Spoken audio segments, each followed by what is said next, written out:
Our speaker today is Barnard Kempter, Lieutenant Colonel, retired U.S. Army.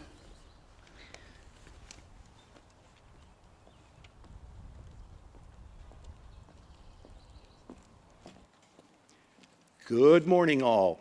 People out in the bleachers, would you like to come in a little closer and be a little more friendly? Don't be standoffish. I have a COVID pin that absorbs all COVID virus.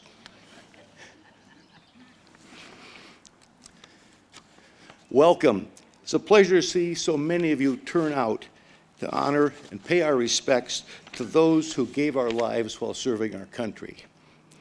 I'm Lieutenant Colonel Barney Kempter.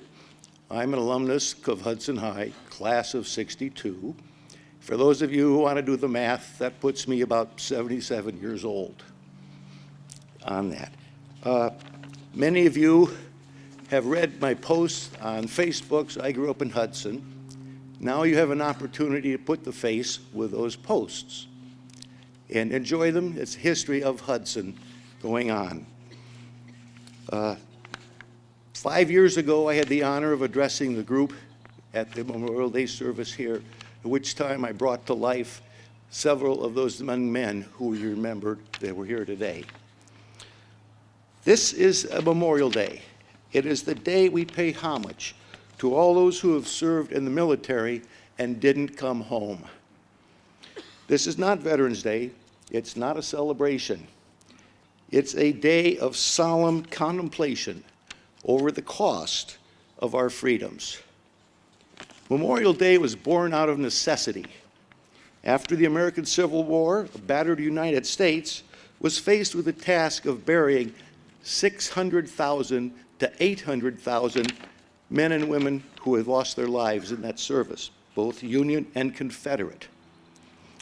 It was the biggest, bloodiest military conflict in American history.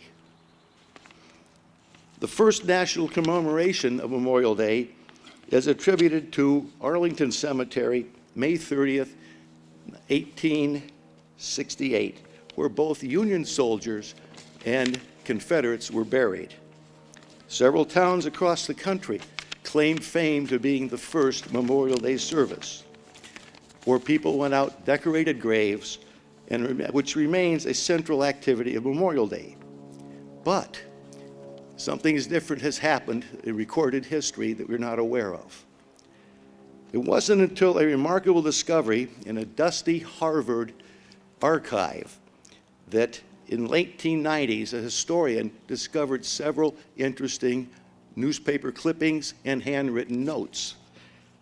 Memorial Day was first commemorated by an organized group of black freed slaves less than a month after the Confederacy surrendered. Recent years, the origins of how and where Decoration Day began has sparked lively debate amongst historians. However, Yale historian David Blight, asserting the holiday is rooted in a moving ceremony, was conducted by freed slaves on May 1st, 1865, at the tattered remains of a Confederate prisoner of war camp. It was a Charleston, Washington racecourse and jockey club, today known as Hampton Park.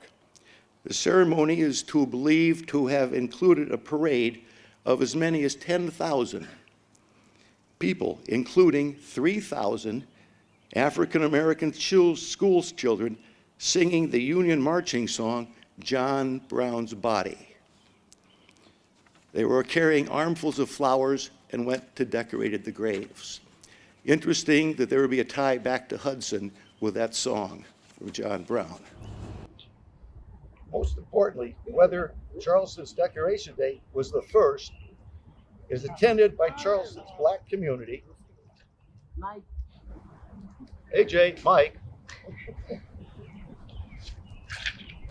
We'll continue on. This is why you moved in closer, so you can hear this. Okay. Most importantly, 2 weeks prior to the ceremony, the former slaves and workmen exhumed a mass grave of 240 Union soldiers and officers.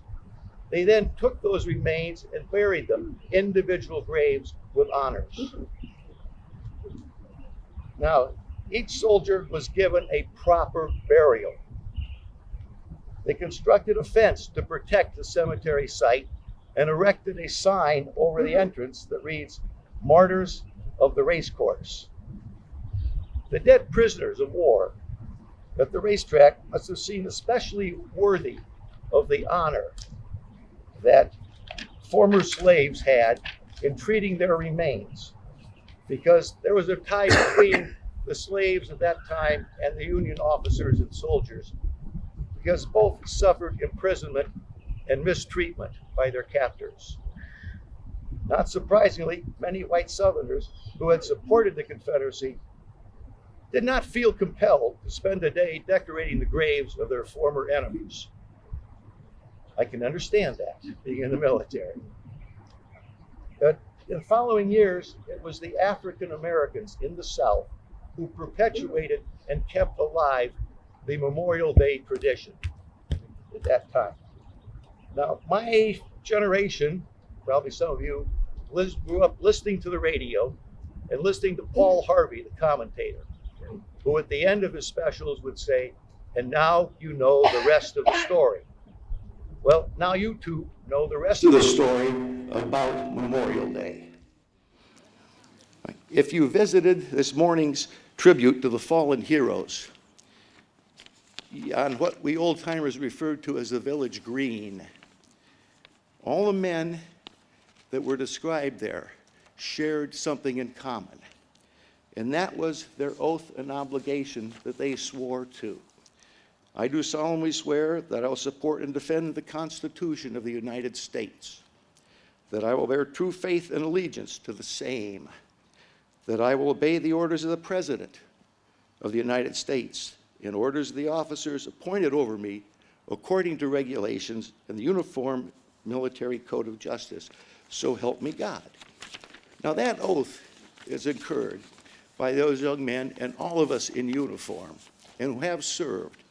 That's a pledge, a gift of our lives to the United States of America. It is a major oath and part of our military way of life. It forms the bedrock for which we stand and what we support in this country. The oath embraces what we do, and we let it guide our military service.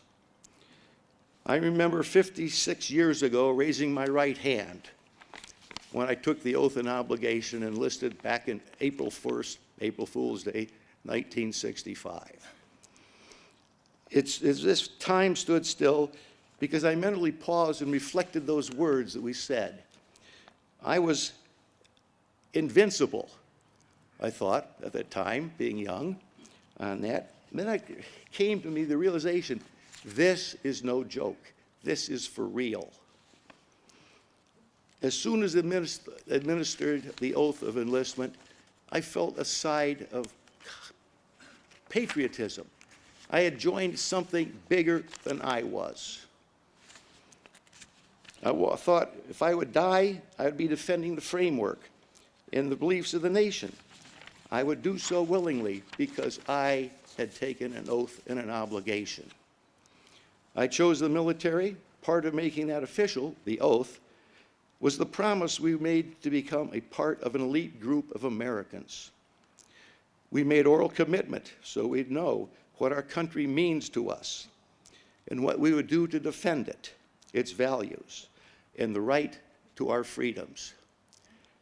We're here today to pay tribute to those who freely took the oath and ultimately gave their life in defense of our country and way of life. Part of the Memorial Day celebration, traditionally, is a period of silence at 3 o'clock in the afternoon. I invite you to join with me at that time and personally remember the young man whom I personally knew in my youth growing up that answered the country's calling.